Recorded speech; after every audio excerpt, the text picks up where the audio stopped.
Red sandal కానీ గంధపు చెక్క కానీ ఈ రెండు కూడా ఫారెస్ట్ యాక్ట్ కింద వస్తాయి. ఫారెస్ట్కి సంబంధించినటువంటి యాక్ట్కి సంబంధించి పవర్స్ సెంట్రల్కి ఉంది, స్టేట్కి ఉంది. అంటే కాంకరెంట్ సబ్జెక్ట్.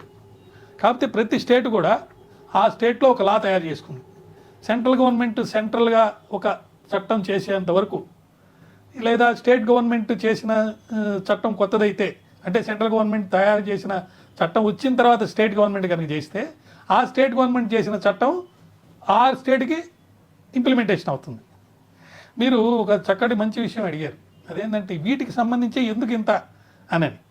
దీనికి రెండు కారణాలు ఉన్నాయి, చాలా ముఖ్యమైన కారణాలు. ఏంటంటే ఒకటి, అసలు సపోజ్ రెడ్ శాండిల్ అనుకోండి, ఈ రెడ్ శాండిల్ని ఎందుకు ఎవరు ఎక్కడ వాడతారు అనేది మనం తెలుసుకోవాలి. ఎందుకు దీనికి ఇంత స్మగుల్ చేసి తీసుకుపోయేంత విషయం దీంట్లో ఏమున్నాయంటే, ఈస్ట్ ఆసియన్ కంట్రీస్, తూర్పు ఆసియా దేశాలు, వీటిల్లో ఈ రెడ్ శాండిల్లో వాళ్ళు మెడిసిన్స్కి వాడతారు, ఈ ట్రెడిషనల్ మెడిసిన్స్కి. మరియు ఇంట్లో మంచాలు కానీ లేకపోతే ఫర్నిచర్ కానీ వాళ్ళు దీని ద్వారా బాగా వాడతారన్నమాట. తర్వాత IUCN ప్రకారము ఈ స్పీసీస్ కూడా తగ్గిపోయింది.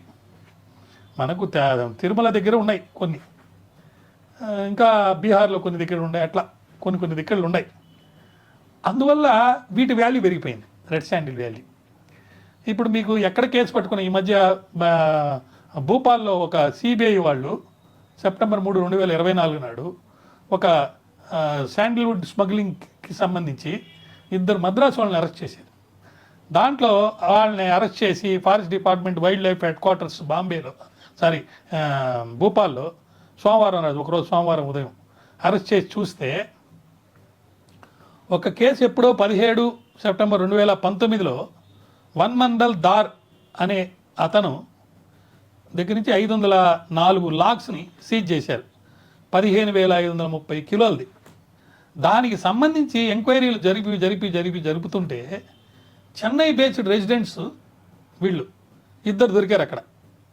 వాళ్ళు 13/2023 నాడు వాళ్ళకి ఇంటర్నేషనల్ లెవెల్లో వీళ్ళ కనెక్షన్స్ ఉన్నాయని తెలిసి వాళ్ళని పట్టుకొని వాళ్ళ మీద కేసు పెట్టి న్యూఢిల్లీ దాకా తీసుకెళ్ళి, ఢిల్లీ స్పెషల్ పోలీస్మెంట్ యాక్ట్ అంటే సెక్షన్ 6 కింద CBI వాళ్ళు.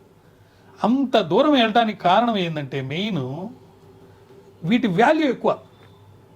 అదంటే బంగారం లాగా అనుకోండి, బంగారం ఏమో మనం గ్రాముల్లో వెయ్యి చేస్తాము, ఇవేమో కిలోల్లో వెయ్యి చేస్తాం అంతే. ఒక కారు లోడ్ తీసుకొని పోతే మీకు లక్షలు వచ్చేస్తుంటే కారులో తిరుపతి నుంచి మద్రాసు పోయేదానికి ఎంతసేపు పడుతుంది? ఒక 2,000, 3,000 పెడితే ఖర్చుతోటి ఇంకేంది అడవిలో చెట్లు కొట్టుకోవడం, వేసుకోవడం, తీసుకోవడం. ఇంకా వీరప్పన్, గంధపు చెక్కల వీరప్పన్ సంగతి మీకు తెలిసిందే. రాజకుమార్ని అరెస్ట్ చేయటం అన్యాయంగా, ఆయన ఇల్లీగల్గా పెట్టుకోవటం, ప్రజలంతా ఇది అవ్వటం, నాకు ప్రెసిడెంట్ ఆఫ్ ఇండియా పోస్ట్ ఇస్తే తప్ప నేను ఇది కాదు, ఇవన్నీ మనకు తెలిసినయే. అయితే దీనికి సంబంధించి అనేక చట్టాలు ఆంధ్ర రాష్ట్రంలో, అంటే కంబైన్డ్ ఆంధ్రప్రదేశ్లో మరియు తెలంగాణలో ఉన్నాయి. ఏపీ ఫారెస్ట్ యాక్ట్ ఒకటి ఉంది. తర్వాత ఇంకొకటి దాన్ని ఏమంటారంటే AP Sandalwood and red Sanders transit rules అని ఒకటి ఉంది. దాని తర్వాత ఇంకా 378 దొంగతనం theft case, 379 IPC theft case. తర్వాత క్రిమినల్ కాన్స్పిరసీ చేస్తారు, వాడెక్కడో ఉంటాడు మెడ్రాస్లోనే ఎక్కడో మెయిన్ నాయకుడు, ఇంకొకరికి పని వాళ్ళని పెట్టి పంపిస్తారు. వాళ్ళకి అసలు ఇదని తెలియదు, ఫలానా పని చెప్పకుండా వాళ్ళని పంపిస్తారు. వాళ్ళకి ఉండకి ఏం తెలుసు, చెట్టు కొట్టి తెచ్చుకుంటున్నారు అనుకుంటారు కానీ శాండిల్వుడ్ తెచ్చుకుంటారని తెలియదు. కొంతమంది ఏమో పోచేస్తుంటారు, వాళ్ళే పెంచుతారు, ఎక్కడ పెంచేది ఎక్కడుంది వాళ్ళకి తెలుసు, దొంగతనంగా తీసుకుపోతుంటారు. సో వాళ్ళు పోలీసు వాళ్ళని కూడా అవసరమైతే కాల్ చేసి ఇది చేస్తున్నారు అన్నమాట. ఇలా అనేక రకాలుగా అనేక సందర్భాల్లో శిక్షలు కూడా పడ్డాయి, కానీ ఫలితం లేదు. కొంత సందర్భాల్లో వాళ్ళని కాల్చి చంపేస్తే దానికి గవర్నమెంట్ కాంపెన్సేషన్ కట్టాల్సిన పరిస్థితి వచ్చేసింది అనమాట. ఇలా ఉంటాయన్నమాట. దాని తర్వాత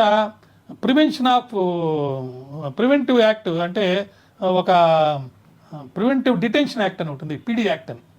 దీని కింద కూడా చాలామందిని అరెస్ట్ చేశారు ఈ కేసుల్లో. ముఖ్యంగా వైఎస్ఆర్ డిస్ట్రిక్ట్ కడప, లేకపోతే చిత్తూరు, ఇక్కడ చూస్తే మనకు ఈ కేసులు ఎక్కువగా మనకు తగులుతాయి. ఎందుకంటే తిరుపతి ఆ పరిసర ప్రాంతాల్లో చాలా ఉన్నాయి. ఈ ప్రివెంటివ్ డిటెన్షన్ యాక్ట్ కింద గూండాగా డిఫైన్ చేస్తారు. వాడు గూండా అని అంటే దాని కింద అరెస్ట్ చేయొచ్చు. ఈ స్మగ్లింగ్ చేసే వీళ్ళని గూండాలుగా డిక్లేర్ చేస్తారన్నమాట. ఒక member or leader of a gang వాడు గూండా. అంటే గూండాగా నిన్ను కనుక చిత్రీకరిస్తే ఆ డెఫినేషన్లోకి నువ్వు కనుక వస్తే దాని కింద కూడా అరెస్ట్ చేస్తారు. ప్రివెంటివ్ డిటెన్షన్ యాక్ట్ కింద. ఎక్కువ దొంగతనాలు చేస్తాడు, కార్లు దొంగతనాలు చేసినా ఎక్కువ చేస్తుంటాడు వాడిని పీడీ యాక్ట్ కింద అరెస్ట్ చేసేస్తారన్నమాట. దాంట్లో కూడా ఆ యాక్ట్లో chapter 16, chapter 17, chapter 18 of Indian penal act చూస్తే మనము ముఖ్యంగా 2Gలో మనం కనుక డెఫినేషన్ చూస్తే ఈ డీటైనింగ్ అథారిటీకి గూండా కింద కనుక డిక్లేర్ చేస్తే వాడిని అరెస్ట్ చేసి కారణాలు కూడా చెప్పాల్సిన అవసరం లేదు, తర్వాత చెప్పుకోవచ్చు. అంటే ఎవరెవరిని అరెస్ట్ చేయాలి, ఎవరెవరిని డీటైన్ చేయాలి అనేది ఒక ఆర్డర్ రాస్తారు.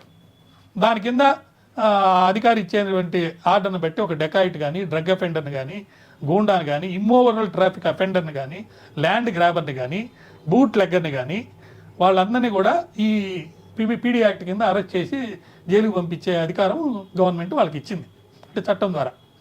సో ఫారెస్ట్ యాక్ట్ వేరు, పీడీ యాక్ట్ వేరు, ఐపీసీ వేరు. ఇన్ని యాక్ట్లు దీని మీదకి వచ్చేస్తున్నాయి. కారణం ఏంటంటే ఇది చాలా తక్కువ క్వాంటిటీలో దొరుకుతుంది, కొన్ని ఏరియాలను దొరుకుతుంది. ఆల్మోస్ట్ శాండిల్వుడ్ బంగారం అనుకోండి, శాండిల్వుడ్ గోల్డ్.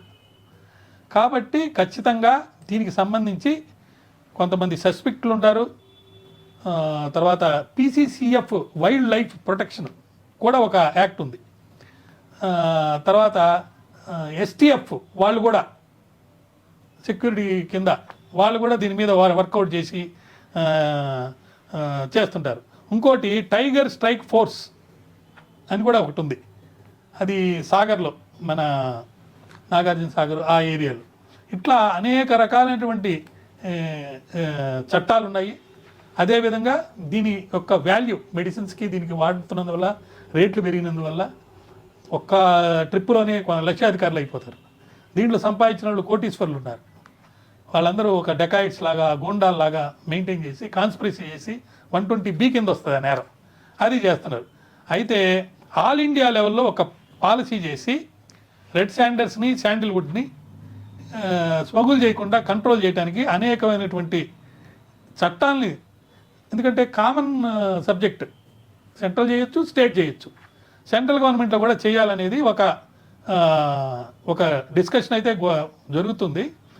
అది ముఖ్యంగా ఎందుకంటే పబ్లిక్ ఇంట్రెస్ట్లో కొన్ని ఎక్స్ట్రాక్షన్, అంటే చెట్లు కొట్టడం దగ్గర నుంచి, అదేవిధంగా వాటిని కన్వర్ట్ చేస్తారు, చెట్టును కొట్టేసి ముద్దులుగా తయారు చేయటం, ఎక్స్ట్రాక్షను, కన్వర్షను, దాని తర్వాత ట్రాన్సిట్ అంటే తీసుకెళ్ళటం, దాని తర్వాత పొజిషను, తీసుకెళ్ళింది ఎక్కడో దాచిపెట్టాలి కదా, ఆ పొజిషను, తర్వాత వ్యాపారం, దాన్ని అమ్మటం. ఆ అమ్మటం కూడా ఏ దేశానికైనా అమ్మచ్చు. ఇవన్నిటికీ సంబంధించి ఈ శాండర్స్, రెడ్ శాండర్స్, శాండల్వుడ్ ట్రీస్కి సంబంధించి దానికి సంబంధించి తయారు చేస్తారు. కొంతమంది ఏం చేస్తారంటే ఈ శాండల్వుడ్ని తీసుకెళ్ళి దాన్ని ఒక బొమ్మల్లాగా తయారు చేస్తారు, లేదా మంచాల్లాగా తయారు చేస్తారు, కట్టకట్టి పంపిస్తారు అన్నమాట. అట్లా కన్వర్ట్ చేసే వాళ్ళని, పొజిషన్ చేసే వాళ్ళని కూడా శిక్షించేదానికి సంబంధించి కొన్ని చట్టాలు ఈ దేశంలో ఏర్పాటు చేయాలని కొన్ని సినిమాలు కూడా వచ్చినాయి ఈ మధ్య. ఒకటి రిలీజ్ అయిపోయింది, ఇంకో రెండోది వస్తుంది. దాని మీద పవన్ కళ్యాణ్ గారు కామెంట్ చేయటం, ఇవన్నీ మీకు తెలిసినాయి. చూద్దాం ఆ సినిమాల్లో ఏముందో కూడా మనం చూడాలి రెండో సినిమాలో.